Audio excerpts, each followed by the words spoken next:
com que la Comunitat de Madrid està sobrefinançada, la senyora Esperanza Aguirre no se li ocorre res més que baixar l'IRPF.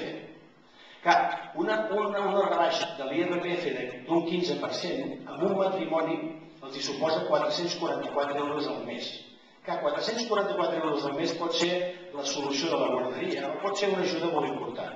Clar, nosaltres no ho podem tenir perquè nosaltres patim l'espoli fiscal. Una altra cosa, la famosa llei de dependència. A mi, quan vaig mirar això, que ho va publicar el diari L'Economista, hi ha una xifra que no em quadra, i és, si comparem Andalusia i Catalunya, la diferència no és pas tan gran. Nosaltres de catalans són 7,3 milions i els andalusos són 8,1. Però fixa't un detall.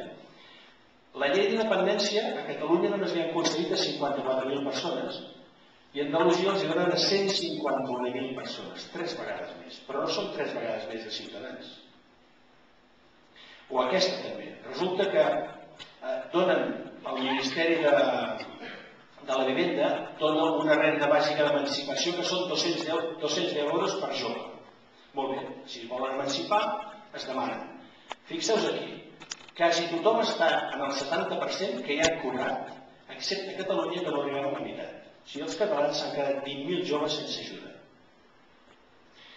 O aquesta, Espanya és un país de funcionaris. Ja hem superat les xifres en què són 3,1 milions ja de funcionaris. Però la distribució de funcionaris és una mica curiosa. Quan a Catalunya el número de funcionaris per persona ocupada és un 8,3%, Andalusia és un 15% i Extremadura és un 23%. O sigui, a Extremadura de cada 4 treballadors, un és funcionari. I a Andalusia, un de cada 5 o un de cada 6. Quan a Catalunya som els que en tenim menys de tot l'Estat.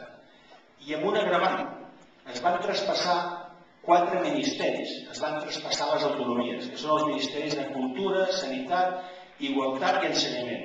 Però no es van traspassar els funcionaris. I a Madrid s'han quedat 150.000 funcionaris que no tenen feina, però cada mes cobren. I amb un sou alt. Clar, poder és l'empresa de les empreses més grans d'Espanya, podríem dir, ens ho passem molt bé, societat anònima. Aquesta també és una dada curiosa, aquesta va sortir a l'Economista.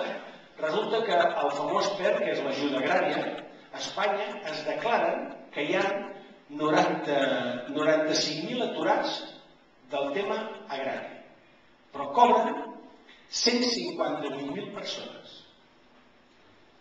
És una dada curiosa també, no? I aquesta també són dades sorprenents. Clar, a Catalunya, això és els diners que rep de més cada ciutadà d'una altra autonomia. A Catalunya estaríem al 0, doncs a la Rioja reben 440 euros de més per habitant. I què fan amb aquests diners? Resulta que a Ciutat Real, que és una ciutat que està a 168 quilòmetres de Madrid, se'ls va ocórrer fer un aeroport. I els costa 1.100 milions d'euros. Recordeu que l'aeroport la T1 de Barcelona ha costat 1.258. Però aquests 1.100 milions d'euros han servit per portar 120 passatgers al dia. L'aeroport de Barcelona porta 65.000 cada any. Una de les raons aquestes va ser que la Caja Castilla-La Manxa hi va invertir aquí. I una de les raons és que la Caja Castilla-La Manxa s'ha anat a pique per això i per unes vivendes que va fer a Sòria i malbarataments.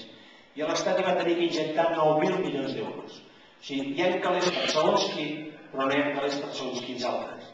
O l'última, que aquesta, els que teniu canalla també vau patir.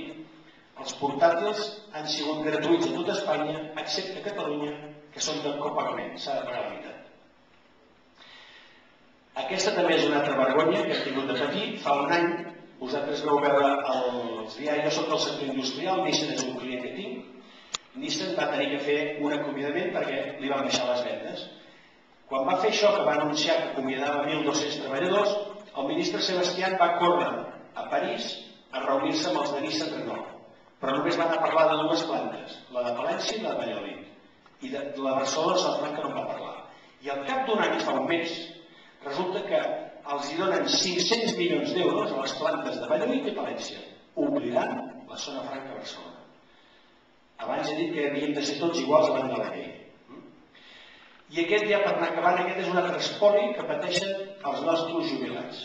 Resulta que es fa un estudi, que el fa el Cercle d'Estudis Sobiranistes, i analitza què ha passat en 4 anys. Doncs en 4 anys resulta que els catalans hem pagat quasi 89.000 milions d'euros a la caixa de la Seguretat Social, però n'han tornat només 75.000 milions. A Madrid s'han quedat a la caixa 13.000 milions d'euros. Hi van haver els famosos pactes de Toledo que van dir de fer una caixa única per garantir les pensions, etc. Molt bé, fins aquí molt bé. Però ara anem a mirar com s'han repartit aquests diners. I s'han repartit de la següent manera. Catalunya, amb 7,1 milions d'habitants, hi aporta 13.000 milions d'euros. La resta d'Espanya, que són 38 milions i mig d'habitants, hi aporta 4.500 milions d'euros. Que això és un espoli brutal. Què podríem fer amb aquest espoli? Doncs mira, si no el tinguéssim, a pujar immediatament la pensió de cada jubilat 175 euros al mes, que serien 2.450 euros a l'any, això d'entrada, el que hauríem de fer és abaixar la quota que paguen a la Seguretat Social, que és un 15%, i després fer un fons que garantís aquestes pensions. O sigui, recordeu una cosa, qui manté les pensions dels espanyols som els catalans. I ja, per acabar, quins resultats ens produeix tot això? Que aquests resultats venen d'una mentalitat espanyola, i segurament que la coneixeu. El primer és el Francisco Franco, que va dir estos catalanes hay que ahogarlos económicamente, i si esforcen i ho fan bé. L'altre és, el Felipe González ens va dir el futur econòmic de Catalunya és un país d'albañiles i camareros. Jo tenia un jefe que deia, Jaume, quants idiomes saps? Perquè tu i jo acabarem a Lloret, servint en un barri. Bueno, francès, algú d'alemany, quan encara ens en sortirem. Però el Felipe González ja ho va intentar. L'altre, això fa poc, el Rodríguez Zapatero, aquests ja me'l coneixeu, senyor, va dir la prueba de que el sistema funciona. Esta és la prueba de que el sistema funciona, el dèficit fiscal. I l'últim, Alfonso Guerra, que va dir que vengan cada any estos catalanes a por el piste, perquè cada any hem d'anar a negociar a Madrid. I que només una pinzellada per dir no parlem del nou finançament, però com que soc un directiu jo només miro els resultats. I doneu-li un cop d'ull als resultats. De nou finançament ens oblidem, però el resultat és aquest. Resulta que a l'any 2008 no hi havia encara acord de finançament, la Generalitat es va tenir que endeutar 4.800 milions perquè havia de pagar les nòmines.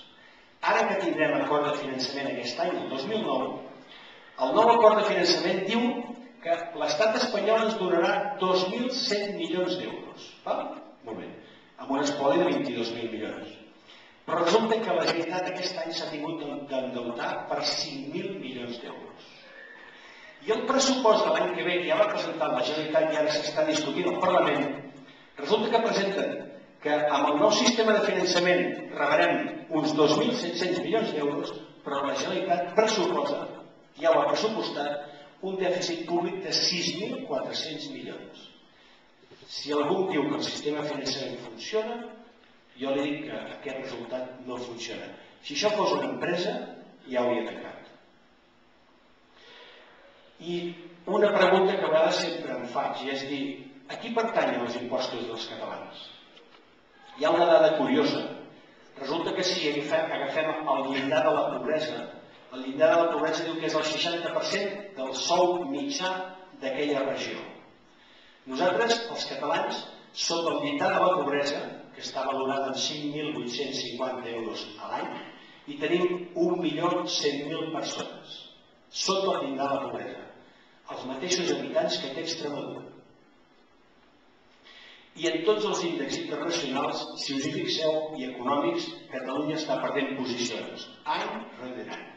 Agafes el Global Information Technology Report i en 10 anys hem perdut 3 posicions. Aquest és un nou índex que ha sortit aquest any, que és el de renda regional per poder de compra per habitant, i resulta que en 8 anys el nivell de vida dels catalans s'ha reduït un 7,5%. I aquí, clar, en l'índex de competitivitat mundial, Catalunya hem perdut també, hem caigut posicions, n'hem perdut 6 posicions, i en l'índex de desenvolupament humà de les Nacions Unides també hem perdut 4 posicions.